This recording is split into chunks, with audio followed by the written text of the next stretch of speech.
পদত্যাগ হবে ডক্টর ইউনূসের জন্য আত্মঘাতী, বললেন ফরহাদ মজহার। ডক্টর ইউনূসের পদত্যাগ তার ব্যক্তিগত বিষয়, বিএনপি দাবি করেন, বললেন সালাউদ্দিন। রাজনৈতিক বিশ্লেষক ডক্টর জাহিদুর রহমান যা বললেন, পদত্যাগের কথা কেন মাঠে আনলেন ডক্টর ইউনূস। এবং সর্বশেষ জানাবো, টাঙ্গাইলের সড়ক দুর্ঘটনায় শিশুসহ নিহত ৩। শুনছিলেন সংবাদ শিরোনাম, এবারে বিস্তারিত। ডক্টর ইউনূসের পদত্যাগ তার ব্যক্তিগত বিষয়, বিএনপি দাবি করেনি, বললেন সালাউদ্দিন। অন্তর্বর্তী সরকারের প্রধান উপদেষ্টা অধ্যাপক ডক্টর মোহাম্মদ ইউনূসের পদত্যাগ দাবি করেনি বিএনপি।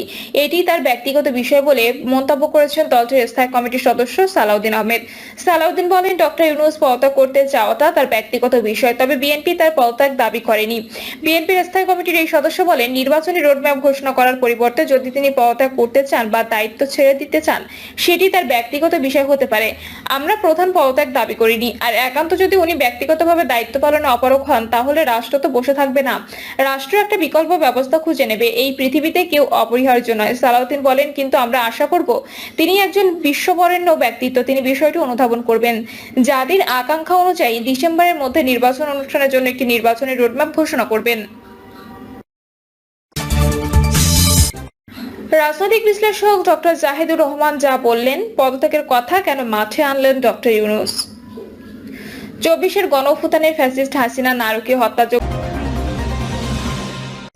পদত্যাগ হবে ডক্টর ইউনূসের জন্য আত্মঘাতী, বললেন ফরহাদ মজহার।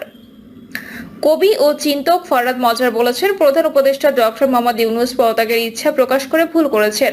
পদত্যাগ করা হবে তার ব্যর্থতা, তার জন্য আত্মঘাতী। ফেসবুকে তিনি লেখেন, কোনো ব্যক্তি বা দল নয়, তার উচিত জনগণের ঐতিহাসিক অভিপ্রায়কে সম্মান করা, কোনো দল বা গোষ্ঠীর চাপে বিভ্রান্ত না হয়ে জনগণের উপর আস্থা রাখা। ডক্টর ইউনূস পদত্যাগের ইচ্ছা প্রকাশ করে ভুল করেছেন। পদত্যাগ করা হবে তার ব্যর্থতা, তার জন্য আত্মঘাতী। কোনো ব্যক্তি বা দল নয়, তার উচিত জনগণের ঐতিহাসিক অভিপ্রায়কে সম্মান করা, কোনো দল বা গোষ্ঠীর চাপে বিভ্রান্ত না হয়ে জনগণের উপর আস্থা রাখা। এই সকল লক্ষ্য অর্জনের জন্য জনগণ চায় প্রধান উপদেষ্টা ও বাংলাদেশের সেনাবাহিনীর সঙ্গে ডক্টর ইউনূসের ভুল বোঝাবুঝির অবসান হোক। নির্বাচন অবশ্যই যত দ্রুত সম্ভব হতে হবে, কিন্তু কুচক্রী মহলের ষড়যন্ত্র সেনাপ্রধান তার এখতিয়ারের বাইরে নির্বাচন নিয়ে যে মন্তব্য করেছেন, তা লুটেরা ও মাফিয়া শ্রেণীকে। রাজনৈতিক বিশ্লেষক ডক্টর জাহিদুর রহমান যা বললেন, পদত্যাগের কথা কেন মাঠে আনলেন ডক্টর ইউনূস। 24-এর গণঅভ্যুত্থানে ফ্যাসিস্ট হাসিনা নারকীয় হত্যাযজ্ঞ চালিয়ে চোরের মতো দেশ ছেড়ে পালিয়ে যাবার পর অন্তর্বর্তী সরকার প্রধান হিসেবে দায়িত্ব গ্রহণ করেন বিশ্ব শান্তিতে নোবেল বিজয়ী অর্থনীতিবিদ ডক্টর মোহাম্মদ ইউনূস। দীর্ঘ প্রায় 10 মাস ক্ষমতায় থাকার পর নানা কারণে পদত্যাগের গুঞ্জন উঠেছে তার। প্রধান উপদেষ্টার পদত্যাগ ইস্যু বর্তমানে টক অব দ্য কান্ট্রিতে পরিণত হয়েছে। বিষয়টি নিয়ে নিজের ইউটিউব চ্যানেলে কথা বলেছেন রাজনৈতিক বিশ্লেষক ডক্টর জাহিদুর রহমান। তার মতে, ডক্টর ইউনূসের এই পদত্যাগের সিদ্ধান্ত হয়তো অতি চালাকি, না হলে শিশুতোষ। ডক্টর জাহিদুর রহমান তার আলোচনায় ডক্টর মোহাম্মদ ইউনূসের প্রতি শ্রদ্ধা সম্মান দেখে ক্ষমা চেয়েই বলেন, এই সরকার যে পথে হাঁটা দিয়েছে এবং তার নেতৃত্বে থাকা ডক্টর ইউনূস, এটা আমাদের জাতির ভবিষ্যৎকে ধ্বংস করে ফেলবে। সো আমাদেরকে কথা বলতে হবে। এরপর তিনি ডক্টর ইউনূসের সাথে এনসিপির আহ্বায়ক নাহিদ ইসলামের সাক্ষাৎ নিয়ে বিবিসি বাংলার একটি রিপোর্টের বরাতে তার কথাগুলো তুলে ধরে বক্তব্য করেন।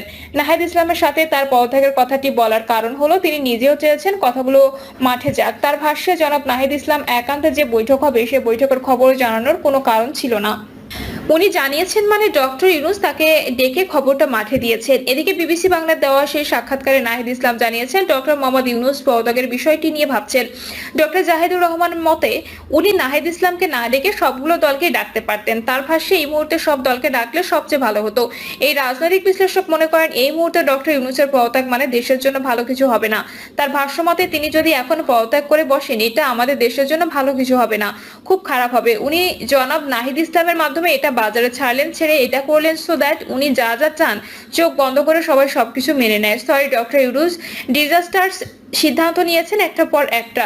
ডক্টর জাহিদ বলেন, উনি যা যা করেছেন ওনার সব ভুল সহ উনি অ্যাটলিস্ট যে টাইম ফ্রেমের কথা বলছে সেই পর্যন্ত রাখতে হবে। এভাবে হতে পারে না, কারণ ওনার ভুল আমাদের চরম সংকট তৈরি করছে আমাদের জীবনে, আমাদের রাষ্ট্রীয় নিরাপত্তা এবং সত্যিকার অর্থে আমাদের একটা ডেমোক্রেটিক ট্রানজিশনের আগে আমাদের সার্বভৌমত্ব নিয়ে ঝুঁকি আছে, সংকট আছে, প্রশ্ন আছে। সুতরাং ওনাকে ব্লাঙ্ক চেক দেয়া যাবে না।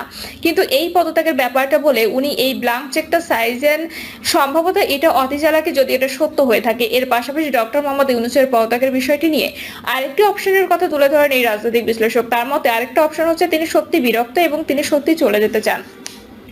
ডক্টর জাহেদ বিষয়টিকে ছেলে খেলা আখ্যা দিয়ে ক্ষমা চেয়ে ডক্টর ইউনূসের একটি ইন্টারভিউ এর বিষয়ে তুলে ধরেন। তিনি বলেন, জনাব নুরুল কবিরের সাথে তিনি একটি ইন্টারভিউতে তাকে জিজ্ঞেস করেছিলেন যে আপনাদের অনেকের বিরুদ্ধে সমালোচনা আছে, তাদের ব্যাপারে পরিবর্তন বা অন্য কোনো পদক্ষেপ কি নেবেন? তখন তিনি বলেছেন, ওদেরকে সমালোচনা করবো, আমি নিজেই তো শিখছি, আমি নিজেই তো অনেক কিছু পারি না। একটা পর্যায়ে তিনি বলছেন, আমরা করছি, যেটা লেগে যায় লাগবে না, যদি লাগে আমাদের কপাল খারাপ।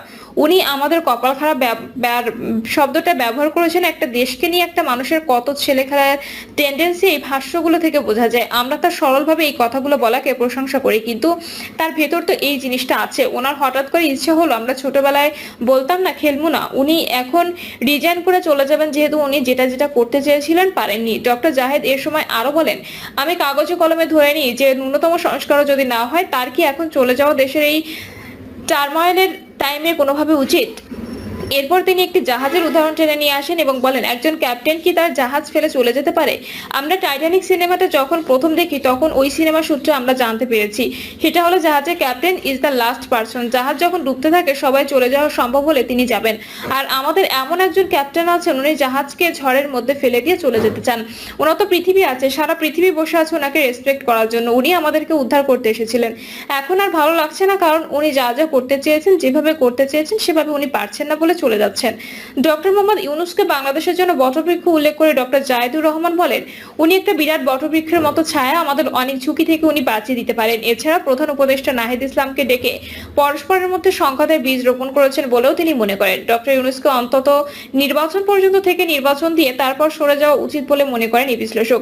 তার মতে উনি আমাদের মানে অনেক রাজনৈতিক নেতারও পিতৃতুল্য সিনিয়র যারা রাজনৈতিক নেতা আছে অনেকেরই ওনাকে এই দেশ এভাবেই দেখে, সবাইকে ডাকা, সবার সামনে উনি সরাসরি কথা বলতে পারেন। এ সময় ডক্টর মোহাম্মদ ইউনূসকে বিশেষ সেরা কমিউনিকেটর আখ্যা দিয়ে ডক্টর জাহিদুর রহমান বলেন, আমি তার মতো কমিউনিকেটর আমার জীবনে দেখি নাই। এত সহজে এত চমৎকার ভাবে মানুষকে আপন করে নেওয়া, মুহূর্তের মধ্যে অতি পরিচিতির মতো হওয়া, উনি কেন এই কমিউনিকেট গুলো করছেন না? সবার সামনে সব দল ডাকুক, চিন্ময়ের ঘটনার পর যেভাবে ডেকেছিলেন ক্লোজড অনেক প্রতিনিধি না হয় একজন করে ডাকুক, দরকার হয় টপ একটা ক্লোজড ছোট গ্রুপে উনি কথা বলুক, কষ্টের কথা বলুন, দুঃখের কথা বলুন, চাওয়ার কথা বলুন, সবাইকে নিয়ে মিটমাট করানোর কথা বলুন।